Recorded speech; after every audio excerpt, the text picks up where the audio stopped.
Hey there, thank you so much for joining us today. This is a special simulcast edition of Zoom into Books with Headline Books and the Big Time Talker podcast, which is available for subscription everywhere. iHeartMedia, Google, Apple iTunes.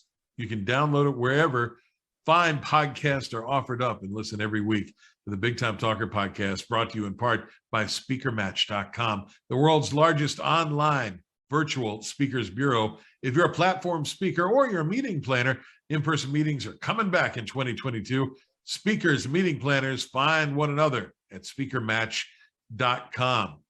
Today's guest is brand new author, Lisa Foster, but just because she's a brand new author, that doesn't mean she's a Johnny or a Johnette come lately. She is a big-time business executive, but she's known as the bag lady in the industry. Why is she the bag lady? Well, that's what we're here to find out. My new friend Lisa Foster joins us from Martha's Vineyard today. Okay, you don't look like on the screen a bag lady. Your publicity pictures don't look like you're a bag lady, but in fact, you're carrying a green bag and the book comes out on Earth Day. So Lisa Foster, what's the story? I have a feeling this all ties in together somehow. Well, I think it does, Burke. Thanks for having me. I'm changing the meaning of what a bag lady is. And I was not the kind of bag lady you might think of at first, but I dedicated myself to changing the way America shops. Specifically, I changed the kind of grocery bags we use. I dedicated myself to bringing reusable bags to the US. And when I started this in 2005, global warming was kind of a fringe idea. It wasn't really very accepted here in the United States. There were no reusable bags. The number of people who used reusable bags in the US at that time was 3%. And I was told that number had not changed since the 70s, and they didn't expect it to change in the next 50 years. So how did you get the idea to do reusable bags? Because that's kind of the thing now, at least where I live in Northern Virginia, the Washington, D.C. suburbs, people bring their own bags now. As a matter of fact, my local retail chain here, Giant, started charging people a nickel a plastic bag if you still want to use plastic bags this year. So where did this idea come from for you? So that legislation, I think there's legislation in Maryland. I don't know about in Washington, but I know in Maryland there's legislation for 5 cents. And they collect that and use those funds to clean up the environment. Because, all right, how I found this was in Australia. My husband had a project in Australia in 2005.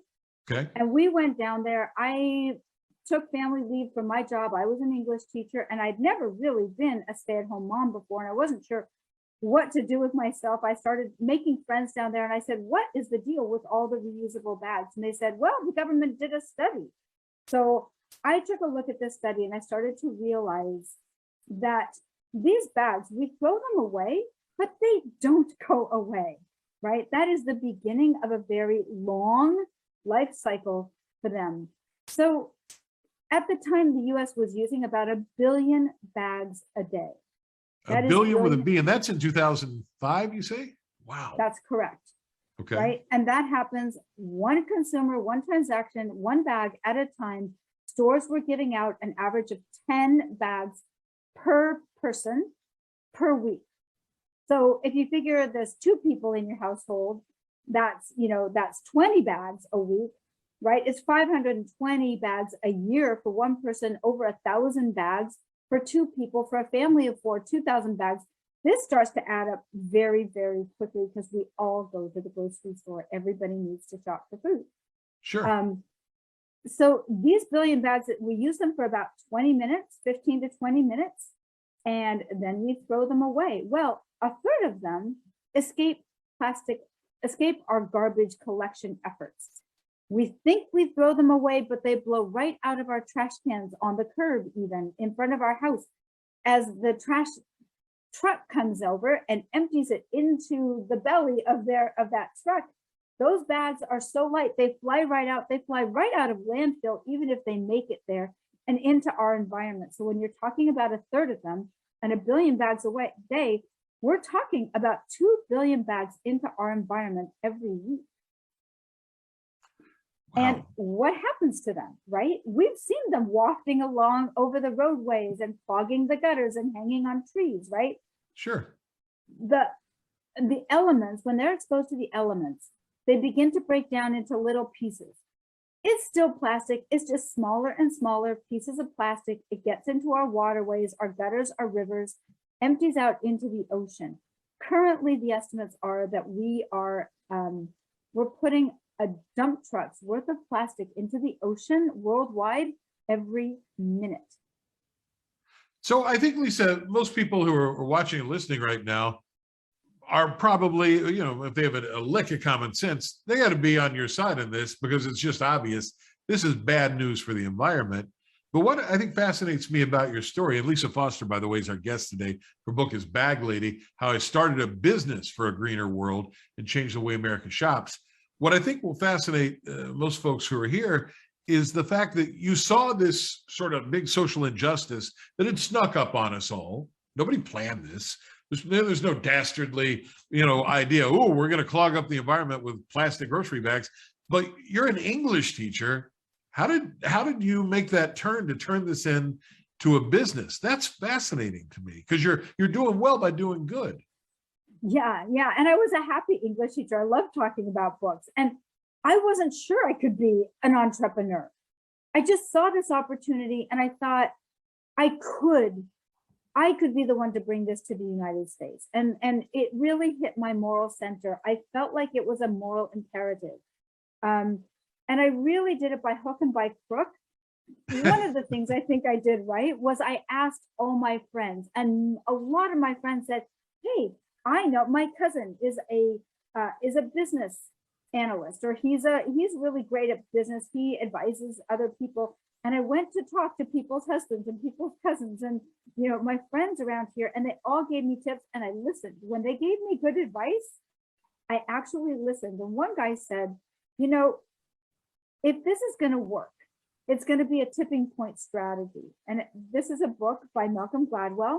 Right. And he says you need three things: a sticky idea. And I thought, well, it was sticking in Australia. It was sticking in Ireland. Maybe it'll stick here. Those cultures are not so different than ours. Sure. You need super connectors. I was like, I don't know how that works, and then you need a culture change. And I was like, well, I don't know if I have super connectors and I don't know if the culture is ready, but if Priuses are going to the Oscars, maybe the culture is getting ready. So I found a supplier in China who has become one of my best friends. I love her. We're still good friends today. And she did an amazing job. I really told her from the beginning, I wanted a well-made bag. I wanted quality and ethics. I didn't want to just be a race to the bottom company. I wanted to have the best bags.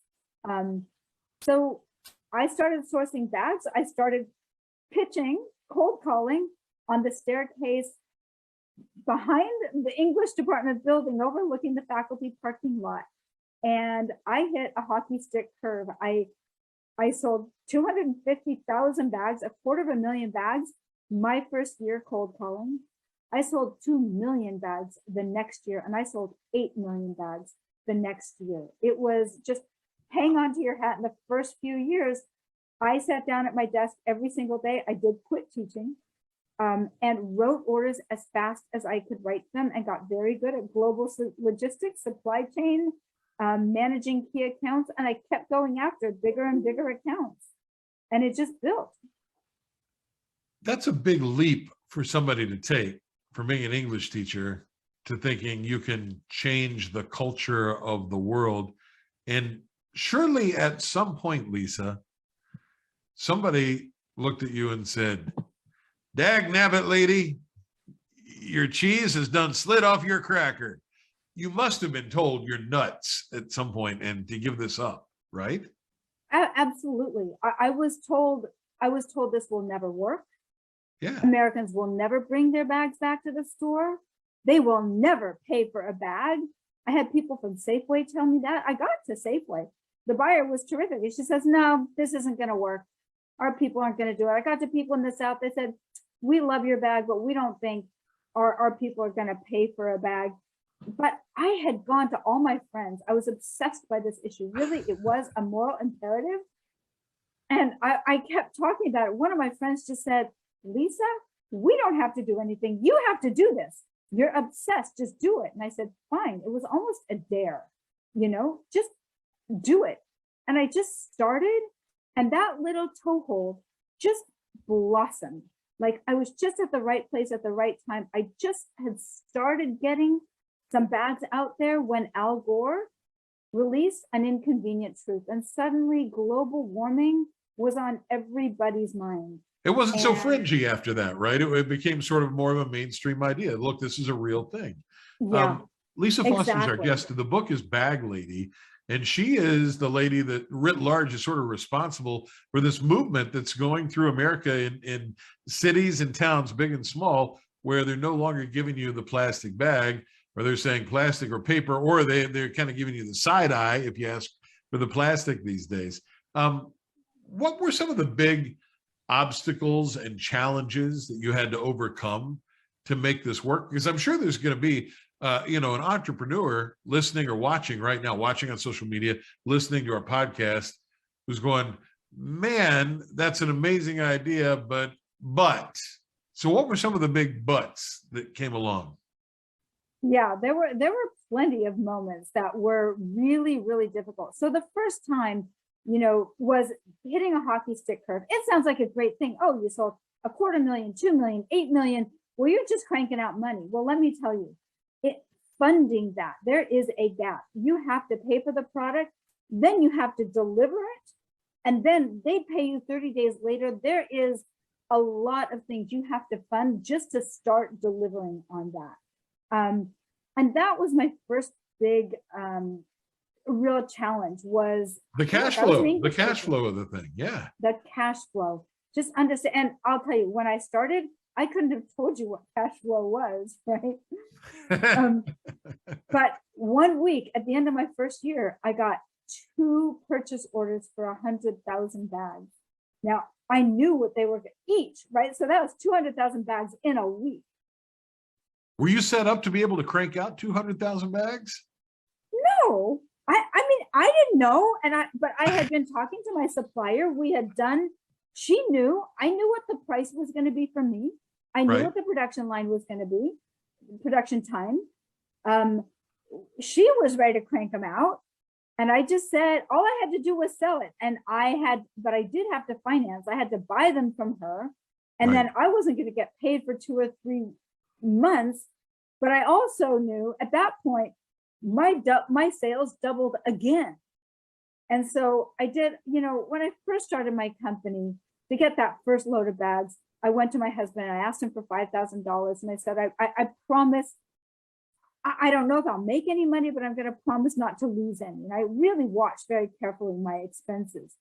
But when I came to him with what I needed to finance 250,000 bags, it was not so cute anymore, right? This was a big investment. Sure. $5,000 is a lot of money. And I'm assuming that at that point in your life, and I won't put words in your mouth, that may have been a really hard ask for you to go to your husband and ask for that money. It took me a week even to get the courage to go to him. Yeah. And I thought about going to the bank, but I just didn't have the courage, right? And I think a bank would have loaned it to me, right? If I didn't have, but I said to him, let's put our funds into it, like bank on me, and then we won't pay interest. Like we get the benefit of everything, right? Just I'm asking you to invest in me. And he took a couple days to think about it, but he always believes in me. He's like my biggest supporter. I don't think I could do it if he didn't really believe in me. But we support each other, and that's been a really, really important part of why I succeeded, is you've got to have people who believe in you. Lisa Foster is our guest today on the Big Time Talker podcast, and zoom into books. Her new book, Bag Lady, hits stores everywhere, and you can order it online. Earth Day, which is April the 22nd. Is that right? That's correct. Coming up. What a great story. How much of it, Lisa, as you look back on it now, was it driven by your sort of moral outrage of seeing what this was doing to the environment versus your, ooh, I can make money with this? What's the balance there and the scales of justice?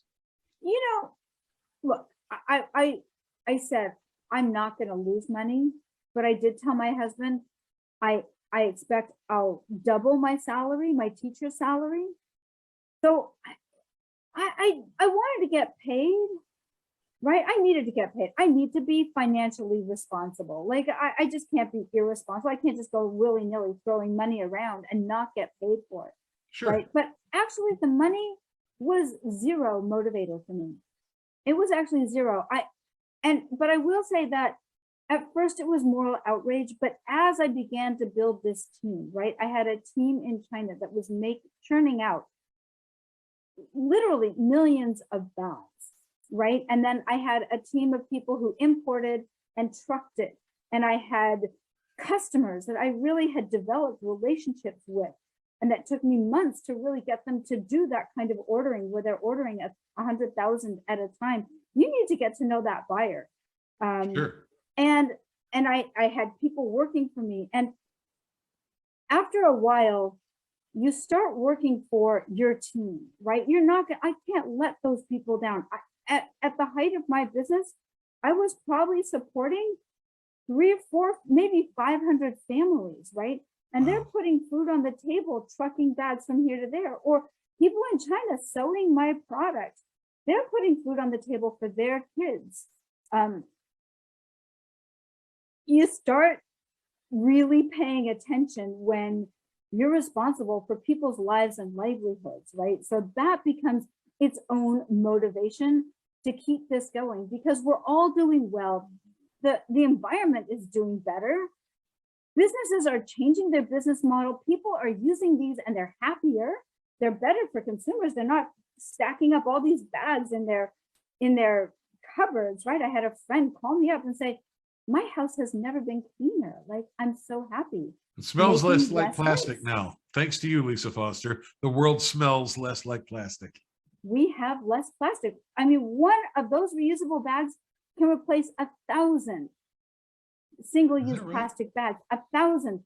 So the whole thing from that billion bags a day went way, way down, right? We can really, what they call turn off the tap on plastics by reusing them, not throwing away a water bottle, not throwing away, those Tupperware, not throwing away all this plastic, but invest in reusables that serve us well for a while. We don't need to throw a lot of that away. The book is called Bag Lady. The author is our guest today, Lisa Foster, and she's the lady responsible for the big decrease in plastic bag usage in grocery stores here in America. If you've got a question for Lisa and you're watching us live online right now, send it over and we'll be happy to pose the question to her. You talked about in the beginning, this kind of took off like a shot. Lots of entrepreneurs, they struggle along, they lose money for the first year or two. If they're lucky enough to stay in, they break even in the next couple of years and eventually begin to turn a profit. This happened pretty quick for you, but there had to be, I would think, some pushback from the grocery stores, I'm assuming is who you went to first. So tell me about that first, I think you said it was 100,000 bag order for your reusable bags. How did you land that? This is a funny story because as I said, I started as a teacher. This started to take off. I'm just doing cold calls to small stores. I took, 8,000 bags into my living room and I was shipping them out to small stores across the US in, 100 boxes of 100. And then it starts to take off. People start calling me. I have a supply chain. I have a website. And then suddenly, global warming is an idea and people start thinking reusable bags and I'm out there. So I decided to quit my job and go full on into selling bags. And the headmaster of my school calls me in. And I'll tell you, right? Even for a teacher, when you get called into the headmaster's office, no good could come out of that, Lisa Foster. It's a little scary, I gotta tell you, because I was quitting. And he was so fabulous and so generous. And he said, what's this I hear you're doing? So I gave him my pitch that I'd been giving on the staircase. Right. And he said, You know, when you're ready for Ralph's, which is the biggest grocery store chain, now it's Kroger, but then it was an independent grocery store chain in Southern California. He said, when you're ready for Ralph's, let me know, because one of the guys on the Ralph's board sits on my school board. So I put a packet of, I put basically a sales kit on his desk 3 days later. When I think about it, I shiver a little bit because it looked like an English teacher handout. there were no images. There were too many facts. There were just too many words. Let me just put it that way. Okay. But I made a case. I put a couple of these bags, and in August, I got a call from the buyer in Compton. I went down there and had a meeting, and I thought I had to pitch him, but I realized very quickly he had been told to order bags. And he was just trying to see, as you had said, are you set up to do what we need? Yeah, can you scale it up? Sure. Yeah. And he goes, well, are you, he goes, are you an LLC or are you a corporation? Now, I was neither at the time. And I just said, oh, I'm a corporation. And I incorporated the next day. Like literally but I just, you know, you fake it a little bit, but you've got to put some teeth behind that. And I worked on, he asked me for numbers that I didn't even know. I said, I'll get back to you tomorrow, you know, and I made my way through that meeting and delivered bags for him.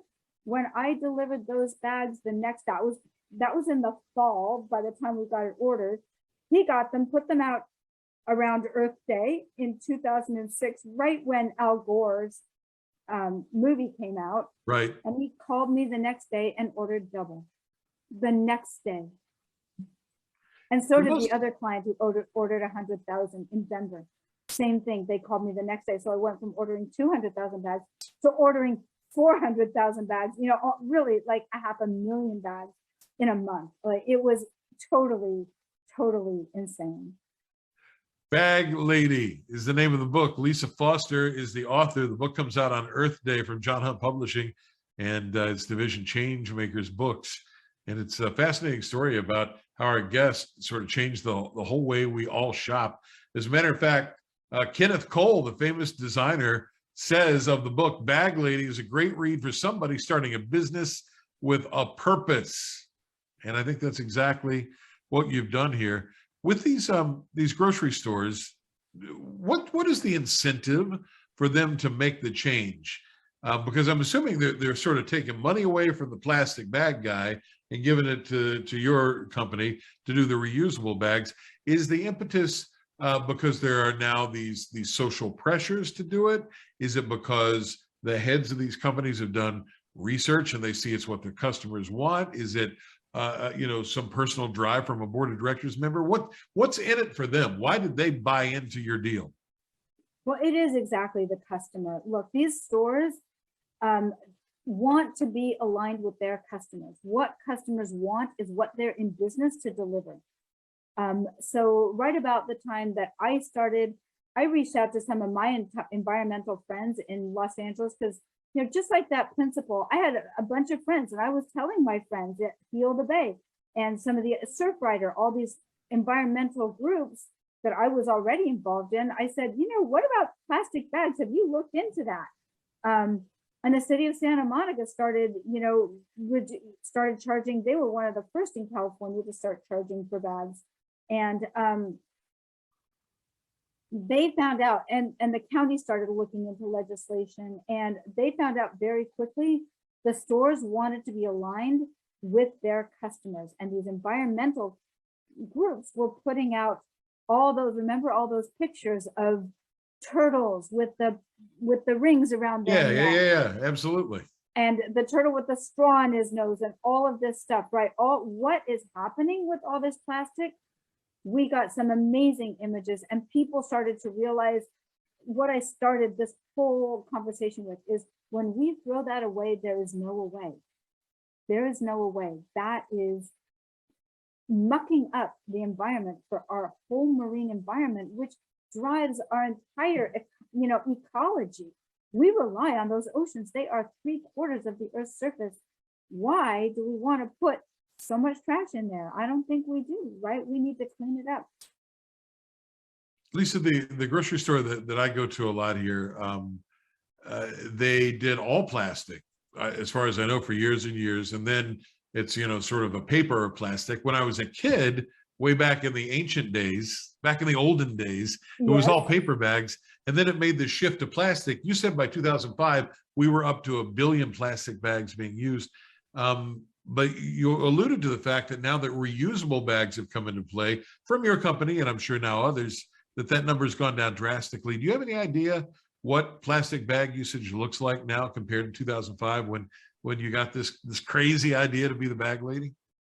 They do not really release that, but I do know that what has happened with reusable bag rates, so we can kind of extrapolate from there. So in areas where they have the kinds of, paper and plastic charges, 5 cents, or in California now it's 10 cents a bag for paper or plastic, because paper also has global warming emissions and a lot of impacts on our environment. So reusable bags really reduce all of that. You think one reusable bag makes 0 waste for like 1 or 2 years, zero. So it's a huge reduction. And we know nationwide, if you average it out, right, it's about 60% of people, of Americans, use reusable bags most of the time when they shop, which is what we want. We don't need people being perfect. We want millions of people doing it imperfectly. If millions of people cut out 80% of their plastic bag use, that's a huge win for the environment. 80% of 1 billion, right? So it's a lot. Lisa Foster is the author of Bag Lady. And would it be fair to call you an eco entrepreneur, because you're doing both, right? You're being environmentally conscious and entrepreneurial. Yeah, and how great is that, right? How great is it when we, sometimes people think business is the problem, that business is what's creating our environmental problems. But actually, there's an enormous movement toward businesses that are sustainable and that do well by doing good, which is what you were saying at the beginning. There's huge pressure even in very large places like Walmart and Costco, who are putting in environmental and social goals, right, to create better communities, because at the end of the day they want to be aligned with their community, and they rely on the community as much as the community relies on them. We have to put business on the same side as people and on the same side as the planet. We have to do this, and there's so many opportunities. Solar is going insane. Were you teaching high school English or college? What were you teaching? I was teaching high school English. You're a high school English teacher, and you start this company out of kind of nothing until you have to finally knuckle under and sweet talk your husband into giving you $5,000 to make sure you can fulfill an order. I read that you kept the company for over a decade, and then you got out at the end. How much did it grow from basically nothing, an idea, to how big? I'm trying to remember, because I sold it like 5 years ago now, but I will tell you the way I like to measure it is like in terms of what I did.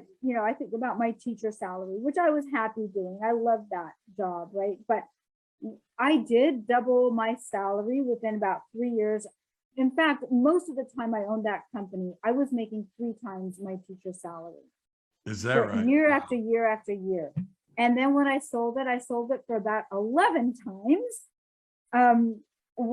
Just in that one day, I had a deposit in my bank account that was 11 times what I was making as a teacher.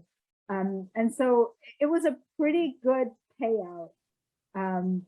I'd say you did all right, and you did something good. I mean, I'm talking to a lady now in Massachusetts who influenced the way I in Virginia and people all over the country grocery shop now. I mean, do you ever think about that you actually had a part in changing America?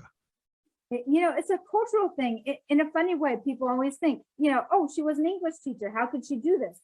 English teachers think about culture all the time. We think about symbols, right? I knew the plastic bag was a symbol of this throwaway mentality that we had. And I thought, gosh, I'm an English teacher. I know how to talk about symbols. And I really leaned into that storytelling.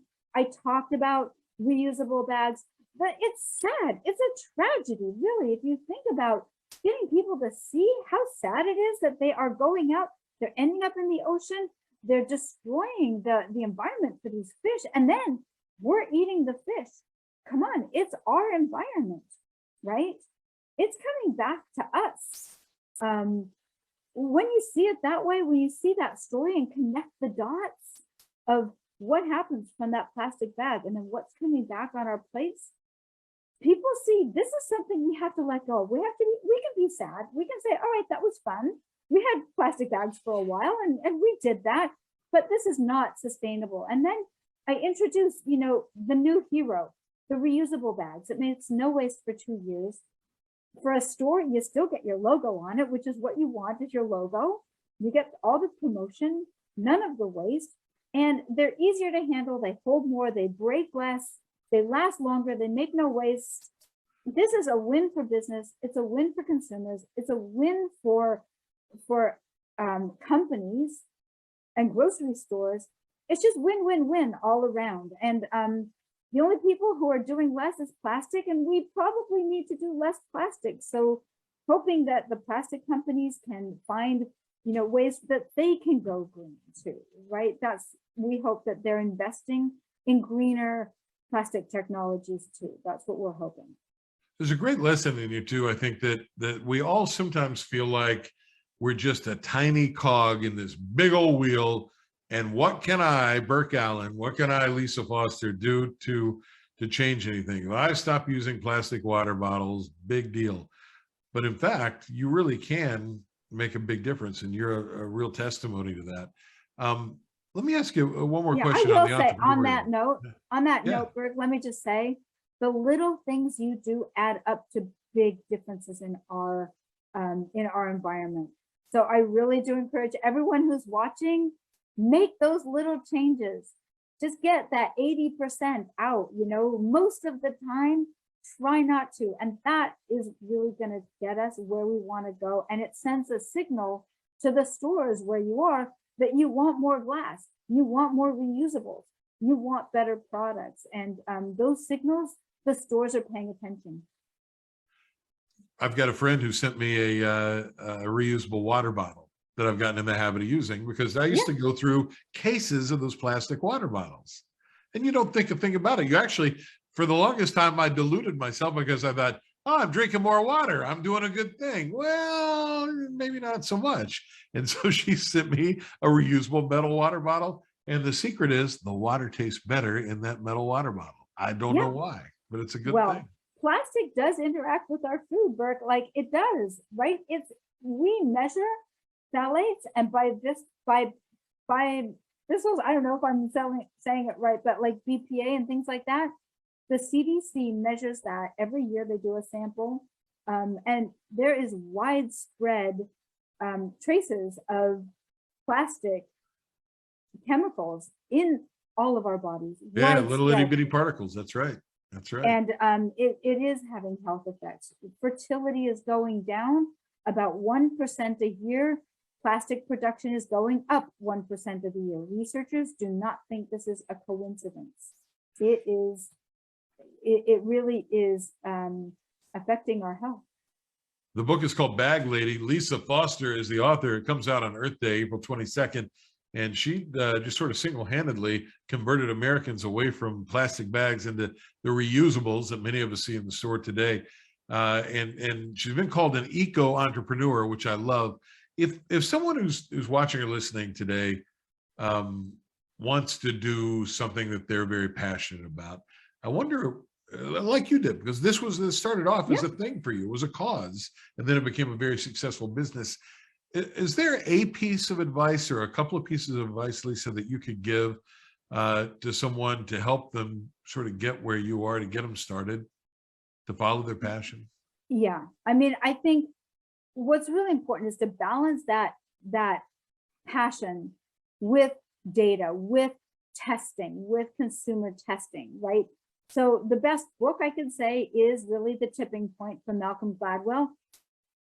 That will give you a blueprint. Read my book. It really is a blueprint for how to start a business, how to think like a brand, how to think like an entrepreneur, how to start small, test your concept, manage your cash flow, and sustainably grow up. Because a lot of these companies you were talking about, these companies that put a lot of money in, 2 or 3 years in, if they haven't proven their concept, if they haven't really gotten out where they are, they can be stuck with a huge amount of debt. And that's where so many of them, just when they're starting to ramp up, go under. Right. Because they can't manage it.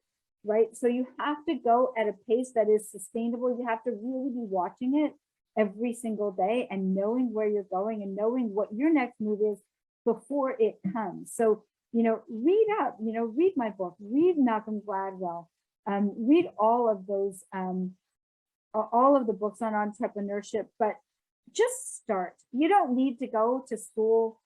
You just need that fire that's going to get you up every day. If you get up every day and work on it every day, it's not going to sell itself, right? Your idea, you've got to get up and do it and go out there and talk to everyone.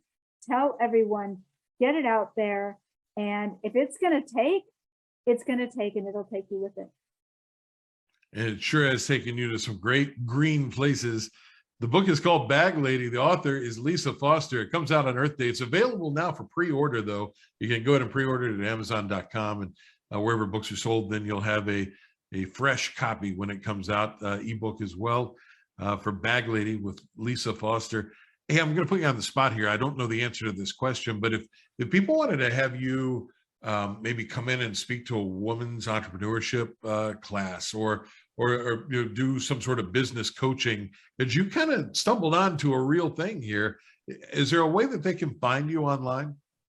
Absolutely. I mean, that's, when I sold my company, I started helping other companies and started coaching, and I do that kind of thing. I go and work with companies and implementing emotional intelligence and really focusing on people to improve their bottom line. So they just have to go to my website, which is my